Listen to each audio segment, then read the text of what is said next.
তাদের main income টিউশনই, বিভিন্ন কোচিংয়ের সঙ্গে যুক্ত। তারা পড়াবেন কেন স্কুলে?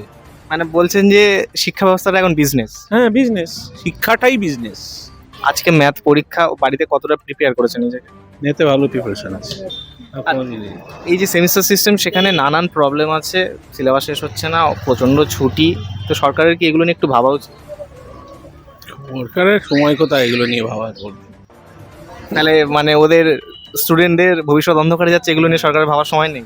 তো পাস করে চাকরি পাবে? দিচ্ছে চাকরি? দিদি দাদা কেউই তো দিচ্ছে না। তাহলে কি এখানকার বাংলা স্টুডেন্টরা কি তাহলে পড়ে সেই মানে ভিন রাজ্যে চলে যাবে? না বলে না, সব ভিন রাজ্য ছাড়া তো যায়, কাজ নেই। এ রাজ্যে কাজ কোথায়? তাহলে এরা যে এতগুলো স্কুল, এতগুলো কলেজ, এদের ভবিষ্যৎটা কি? স্কুল এইগুলো তো বহুদিনকার পুরনো। ধরুন আমার ছেলে যাদবপুর বিদ্যাপীঠে পড়েছে, 100 বছরের ওপর স্কুল। প্রত্যেকটা স্কুলে যে টিচাররা যে পড়ান, তারা যদি ঠিক করে পড়ান, আলাদা করে কি টিউশনের দরকার আছে? না, তারা তো টিউশনই করেন না।